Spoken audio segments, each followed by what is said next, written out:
काँग्रेसचं इथे स्थानिक नगरसेवक असल्यामुळं जनतेची एकदम प्रामाणिकपणे त्यांची जनतेची दिशाभूल करण्यात आलेली आहे. विश्वास वाटतो पक्षश्रेष्ठी आपल्याला संधी देतील म्हणून. मी भारतीय जनता पार्टीचा इथे झेंडा रुजवला आणि मोठ्या स्वरूपात काम केलं. आम्ही पण हा प्रभाग स्मार्ट प्रभाग करून इच्छितो, हाच धोरण आम्ही घेतलेलं आहे. मटक्याचे धंदे, दारूचे धंदे आहेत, अशा अनेक समस्यांना सामोरं जावं लागते.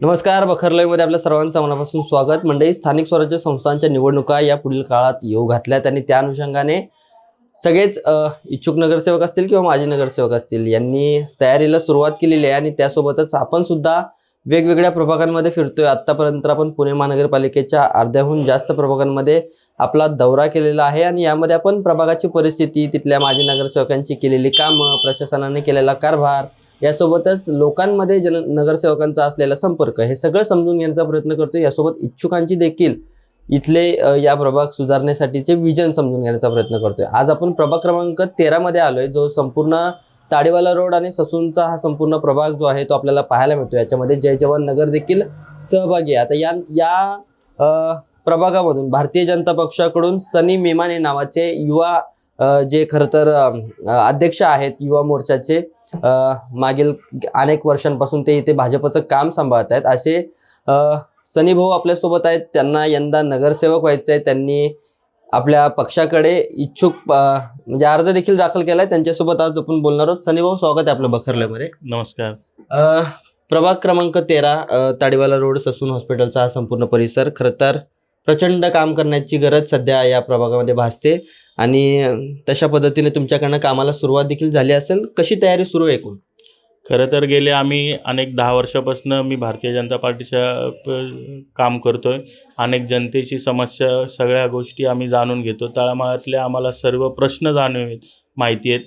गेले 15 वर्षापासून काँग्रेसचं सरकार काँग्रेसचं इथे स्थानिक नगरसेवक असल्यामुळं जनतेची एकदम प्रामाणिकपणे त्यांची जनतेची दिशाभूल करण्यात आलेली आहे.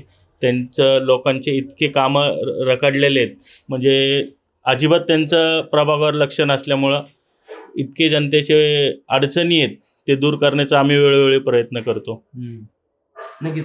मात्र एकंदरीतच हा संपूर्ण प्रभाग पाहिला तर एकूणच राष्ट्रवादी आणि काँग्रेसच्या विचारधारेला मानणारा किंवा शिवशाहू फुले आंबेडकरांना मानणारा हा संपूर्ण वर्ग आहे.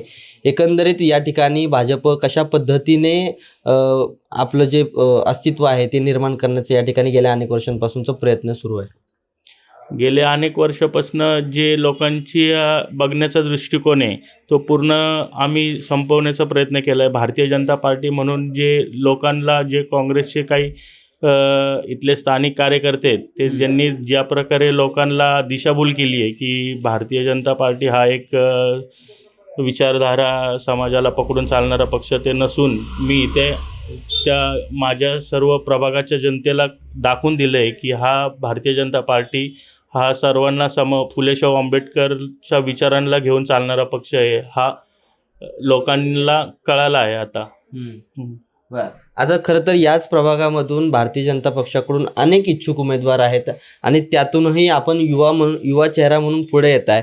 विश्वास वाटतो पक्षश्रेष्ठी आपल्याला संधी देतील म्हणून? नक्कीच, कारण की मी आमचे मार्गदर्शक अनिलजी शिरोळे यांच्या निवडणुका त्यांच्या विधानसभेच्या वेळेस आणि त्यावेळेसपासून मी भारतीय जनता पार्टीचा इथे झेंडा रुजवला आणि मोठ्या स्वरूपात काम केलं. त्यानंतरनं 2 विधानसभा, 2 लोकसभा अशा मी मोठ्या स्वरूपात इथं मताधिक्यामध्ये परिवर्तन करण्याचा प्रयत्न केला. त्यानंतरनं म्हणूनच मला असं वाटते की पक्षश्रेष्ठी मला नक्कीच यावेळेस विचार करतील आणि यावेळेस भारतीय जनता पार्टीचा उमेदवार म्हणून मला घोषित करतील असं वाटतं. एकंदरीतच ताडेवाला रोड आणि ससून, एकंदरीत या संपूर्ण प्रभागासाठीचं तुमचं विजन कशा पद्धतीचं असणार आहे? काय बदल होणं अपेक्षित आहे प्रभागामध्ये? देशाचे पंतप्रधान नरेंद्रभाई मोदी यांनी ज्या प्रकारे देशाचा विकास करत आहेत त्याच प्रकारे आमचे केंद्रीय राज्यमंत्री मुरलीधर मोहोळ यांनी ज्या प्रकारे आज पाऊल उचललं आहे स्मार्ट पुणेचा, त्याच प्रकारे आम्ही पण हा प्रभाग स्मार्ट प्रभाग करून इच्छितो, हाच धोरण आम्ही घेतलेलं आहे. नक्कीच. मात्र आव्हान फार मोठे असणार आहे. त्याच्यामध्ये इथली जी अल्पवयीन मुलं आहेत ती कुठेतरी व्यसनाकडे वळत आहेत, वाईट प्रवृत्तीच्या मार्गावर लागत आहेत, गुन्हेगारीचं प्राबल्य या ठिकाणी वाढतंय. कसं आळा घालणार आहे या सगळ्या गोष्टीला? नक्कीच दाट लोकवस्ती असल्यामुळं अनेक समस्यांना तोंड द्यावं लागतं. स्थानिक नगरसेवक म्हणा, स्थानिक जे लोकप्रतिनिधी आहे ह्या एरियातले, त्यांनी अजिबात म्हणजे स्थानिक लोकांकडे म्हणा आणि युवकांकडे अजिबात लक्ष दिलेलं नाही आहे. म्हणजे बेरोजगारी म्हणा, व्यसने, धंदे आहेत, मटक्याचे धंदे आहेत, दारूचे धंदे आहेत, अशा अनेक समस्यांना सामोरं जावं लागते. त्याचं त्यामुळं हे सगळं बदलण्याची गरज आहे. नक्कीच ते तुमच्याकडनं बदल अशा आम्ही अपेक्षा होतो आणि तुम्हाला पक्षाकडून तुमच्या तिकीट मिळावं आणि तुमच्या पुढील वाटचालीसाठी तुम्हाला मनापासून शुभेच्छा.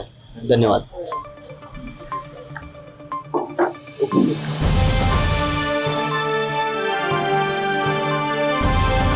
समाजकारण, प्रशासन आणि राजकारणातल्या अचूक विश्लेषणासाठी बखर लाईव्हच्या सोशल मीडिया प्लॅटफॉर्म्सना लाईक, फॉलो आणि सबस्क्राईब करा.